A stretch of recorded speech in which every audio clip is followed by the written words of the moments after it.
Press the Lord. मसीह भाइयों बहनों सभी को जय मसीह की हमारी तरफ से। आप लोग बहुत अच्छे होंगे, अपने जिंदगी में खुश और शांति से भरा हुआ जीवन होगा। आज हम बात करने वाले हैं 2 कुरिन्थी 8 अध्याय उसका 9 पद का वचन का हम प्रचार करने वाले हैं और ये परमेश्वर की महिमा और सामर्थ के द्वारा होगा। इसमें कोई झूठ का मिलावट न होगा, वरन परमेश्वर का राज का प्रचार सच्चाई से होगा। इसमें किसी प्रकार का झूठ आपके साथ शेयर न किया जाएगा, पूरा सच्चाई होगा। और सच्चाई सुनने के लिए आपका बड़ा दिल चाहिए और अंत तक वीडियो को देखने के लिए एक धीरज आत्मा होना चाहिए जो परमेश्वर आपको दे सकता। तो आइए हम इस वीडियो को स्टार्ट करते हैं। Let's go. तो हम वचन को पढ़ेंगे। अगर आप घर में हैं तो बाइबल को जरूर निकाल लीजिए और इस वचन को जरूर पढ़िए। 2 कुरिन्थी 8 अध्याय उसका 9 पद वचन सुनिए ध्यान से और समझिए पूरी बात को। तुम हमारा प्रभु यीशु मसीह का अनुग्रह जानते हो कि वह धनी होकर भी तुम्हारे लिए कंगाल बन गया, ताकि उसके कंगाल हो जाने से तुम धनी हो जाओ। ये वचन आपने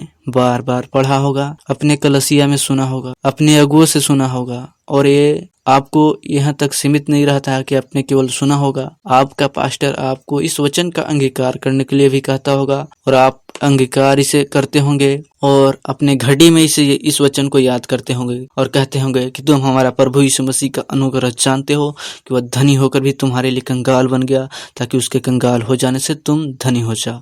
इस तरह अपने घटी में इस वचन का अंगीकार करते हो और यह अंगीकार करना कोई गलत बात नहीं है। पर इस वचन को कॉन्टेक्स्ट में अगर हम अंगीकार करें, आप एक अच्छा आत्मिक आशीषित व्यक्ति बन सकते हैं। तो आइए हम इस वचन को स्पष्ट और क्लियर करते हैं आपके साथ। तो ध्यान से सुनिए। इस वचन को लिखा गया था कुरिन्थियों की कलीसिया को, और इससे पहले भी ये दूसरा लेटर है, पर इससे पहले भी एक लेटर उनको पहुंचाया गया था। और उस समय उन लोग दान देने के लिए काफी उतावले और कहें तो तेजी थे, मतलब जोश से भरे हुए थे। 1 साल पहले उन लोग दान देने के लिए तैयार थे। बट इस बार जो लेटर लिखा जा रहा है, पौलुस उन्हें कह रहा है कि तुमको क्लेश मिले और औरों के चैन, मैं इस विचार से नहीं तुम्हें लिख रहा हूँ, परंतु इस विचार से लिख रहा हूँ कि तुम अभी बढ़ती में हो और दूसरे को जानो। जिसके पास कमी है उनको समझो कि तुमसे बहुत घटी में है। और मैं इस विचार से तुम्हें कहा है कि तुम अपने बढ़ती में से उन्हें कुछ दो, जिससे वो भी तुम्हारी बराबरी हो जाए, ताकि उनकी घटती में और तुम्हारी बढ़ती में काम आए।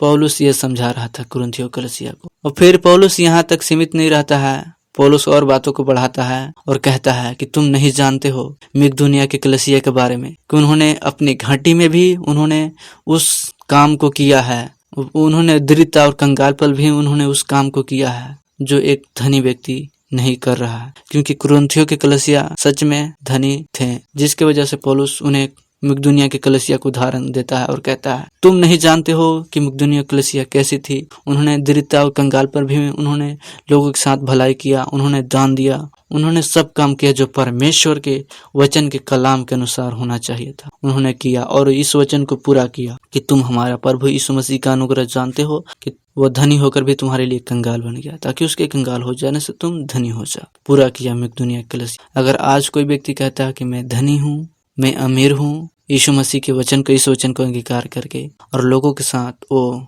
भलाई नहीं करता, उनके साथ दया नहीं दिखाता, उनके साथ प्रेम नहीं दिखाता, तो समझ देना कि वो धनी व्यक्ति नहीं है। यीशु मसीह इस अर्थ पे आपसे कोई बात छुपी नहीं है। अगर आप बाइबल को पढ़े होंगे तो यीशु मसीह बढ़ई का काम करता था, कारपेंटर था, वो मजदूरी करता था, तो वो कितना धनी व्यक्ति होगा आप सोच सकते हैं। और यीशु मसीह का जन्म अगर धनी व्यक्ति होता तो एक गौशाला में जन्म ना होता।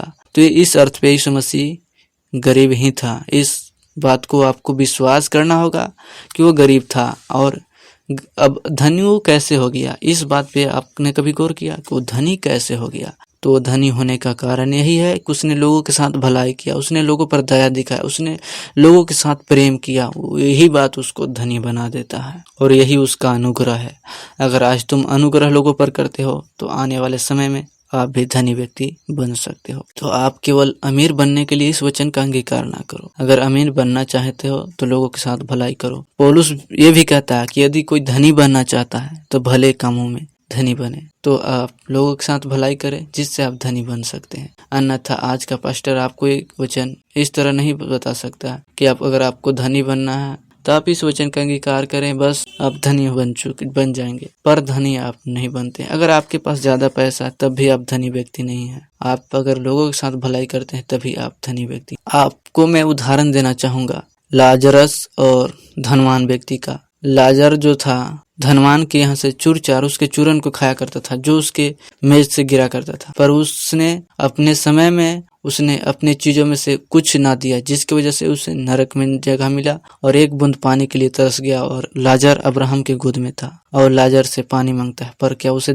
मिलता है? नहीं मिलता। तो आपको मैं बताना चाहता हूँ कि अगर सच में धनी व्यक्ति आप बनना चाहते हैं तो लोगों के साथ भलाई और दया दिखाएं और प्रेम रखें, और खासकर विश्वासियों के साथ, क्योंकि ये लेटर किसी गैर कौमों के लिए नहीं लिखा गया था, किसी गैर व्यक्तियों के लिए नहीं लिखा गया था, ये विश्वासियों के लिए लिखा गया था। क्योंकि सच में विश्वासी जहाँ पे कंगाल थे उन्हीं के लिए लेटर लिखा गया था। और सच में यरूशलेम की कलीसिया पूरी तरह से कहें तो गरीब बन चुका था, क्योंकि उनके स्टार्टिंग में उन्होंने जो किया था मसीह के लिए, उनका सच में योगदान बहुत बड़ा था, तभी आज यहाँ तक वचन पहुँच पाया है, अन्यथा नहीं पहुँच पाता। अगर स्टार्टिंग में ही और ढिलाई करते तो यहाँ तक आज वचन नहीं पहुँच पाता। उन्होंने स्टार्टिंग में वो दिखाया है उत्तेजना जिसे आज के मसीहत नहीं करता है, और वचन को गलत कॉन्टेक्स्ट में लेता है और प्रचार करता है। बाकी आप सबका क्या कहना है? अपना राय कमेंट में जरूर दीजिए। गॉड ब्लेस यू, और सभी को परमेश्वर आशीष दे।